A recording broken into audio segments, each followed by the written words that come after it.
Halo semuanya, perkenalkan nama aku Marwa Zakia Habibila atau yang biasanya dipanggil Marwa. Perkenalkan, nama aku Siti Aisyah, biasa dipanggil Aisyah. Perkenalkan, nama aku Saskia Yvanya Salma, bisa dipanggil Saskia. Dan aku Atifah Nurul Afindi, biasa dipanggil Atifah. Pada awal tahun 2020, dunia dikejutkan oleh wabah yang bernama COVID-19. Wabah tersebut bermula di Wuhan dan menyebar secara cepat ke seluruh dunia.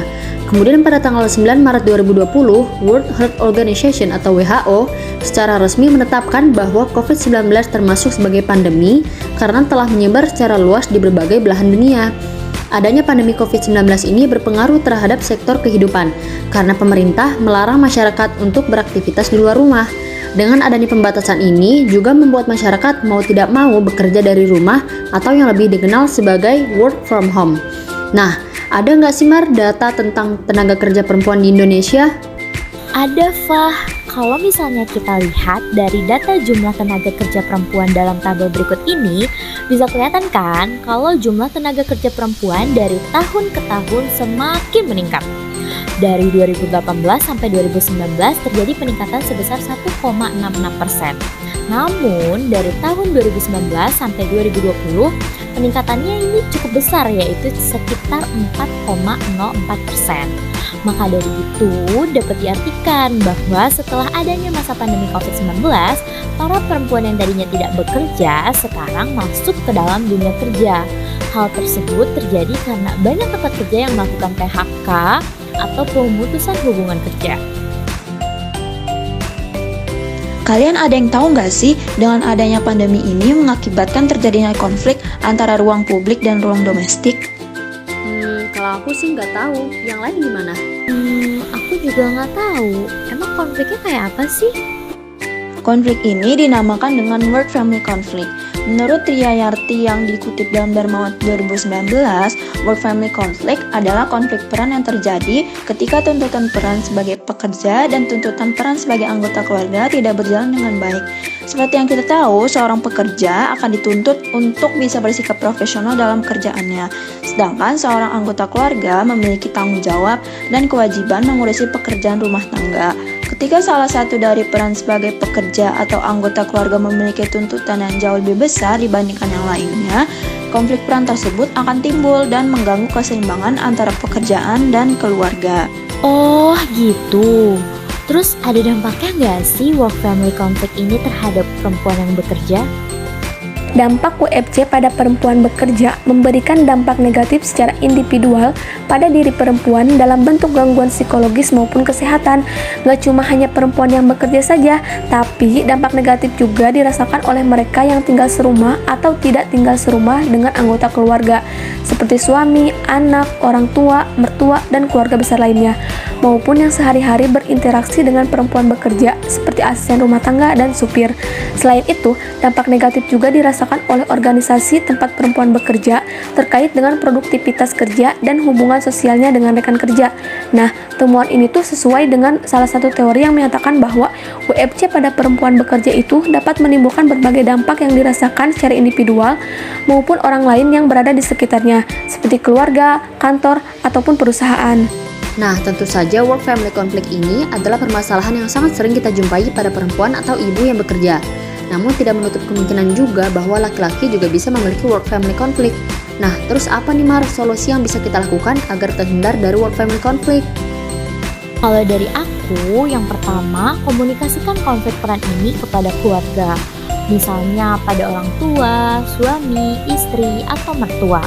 Jadi, keluarga harus tahu dulu nih permasalahan utamanya itu apa, konflik peranannya terjadi seperti apa, dan setelah itu baru didiskusikan solusi apa yang tepat untuk mengatasi konflik peran antara tugas di pekerjaan dan tugas di rumah. Nah, kalau menurut aku juga, dukungan dari keluarga juga sangat penting loh. Jadi keluarga bisa membantu membagi peran sehingga tidak terjadi bentrok antara pekerjaan dan rumah. Misalnya ada suami dan istri yang dua-duanya bekerja. Nah, mereka bisa saling bekerja sama untuk urusan rumah tangga. Contohnya, istrinya bertugas untuk masak, cuci baju, dan gosok pakaian. Sedangkan suaminya bisa bertugas untuk cuci piring, nyapu, dan ngepel lantai. Terus, kalau menurut Aisyah, ada lagi nggak sih solusi untuk terhindar dari work family conflict? Kalau dari aku sih harus ada komunikasi lebih lanjut sama pasangan. Misalnya sudah ada pembagian peran untuk membantu urusan rumah tangga.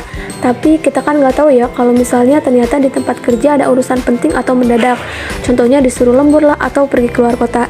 Nah, maka dari itu hal-hal yang kayak gini juga perlu dikomunikasikan. Jadi sebelum ada urusan penting di pekerjaan, kita bisa ngasih tahu dulu ke keluarga. Jadi urusan rumah tangga bisa diambil alih oleh pasangan atau keluarga kita. Kalau seperti itu, urusan rumah tangga dan pekerjaan tetap akan terkendali. Terakhir, yang paling penting dalam pembagian peran seperti ini adalah tanggung jawab dalam melakukan tugasnya masing-masing. Sebenarnya dengan pembagian seperti ini, urusan rumah tangga akan terselesaikan dengan baik dan kehidupan antara pekerjaan dan rumah juga akan seimbang. Oh, jadi gitu. Kompleks banget ya ternyata masalah work family conflict ini. Nah, terus ada nggak sih solusinya untuk menghadapi hal ini? Ada dong. Nah, solusinya juga bahkan nggak cuma buat individunya aja, tapi juga untuk pasangan dan tempat kerja. Pertama, aku mau ngejelasin solusi untuk individu dulu nih. Yang pertama, menyusun skala prioritas atau membuat manajemen waktu yang baik. Kedua, mengerjakan tugas kantor tepat waktu. Ketiga, mengoptimalkan waktu kerja untuk kerja, waktu istirahat untuk istirahat bersama keluarga di rumah. Keempat, mencari support system atau dukungan sosial dari rekan kerja. Kelima, lebih bersabar dengan lebih mendekatkan diri kepada Tuhan. Adapun solusi untuk pasangan, yang pertama, saling mengkomunikasikan konflik peran antara rumah tangga dan pekerjaan kepada pasangan. Yang kedua, berbagi peran dalam urusan rumah tangga. Yang ketiga, bertanggung jawab terhadap peran yang sudah disepakati. Dan yang terakhir, mempekerjakan asisten rumah tangga untuk mengatasi konflik terkait kebutuhan peran keluarga, seperti mengurus anak dan membantu menyelesaikan pekerjaan rumah tangga selama suami atau istri sedang bekerja. Terakhir, solusi untuk tempat kerja seperti perusahaan atau organisasi adalah yang pertama, membuat kebijakan yang dapat membantu karyawan dalam menghadapi masalah work family conflict. Misalnya, ketika jam kerja sudah selesai, karyawan diharuskan untuk pulang tepat waktu. Yang kedua, perusahaan atau organisasi bisa melakukan survei untuk mengetahui apakah karyawan-karyawan mereka memiliki stres dan tekanan atau kesulitan dalam bekerja, sehingga organisasi dapat memperbaiki masalah yang ada, serta dapat mendorong motivasi kerja para karyawannya. Oh ya guys, solusi-solusi yang kita berikan ini bersumber dari Dharmawati tahun 2019 ya. Jadi gitu ya solusinya. Yang bisa aku simpulin dari diskusi hari ini, yaitu membahas tentang bagaimana COVID ini memberikan dampak terjadinya work family conflict. Solusi dari masalah ini itu intinya berbagi peran dan berkomunikasi dengan pasangan agar semuanya bisa berjalan dengan baik dan mengurangi terjadinya work family conflict.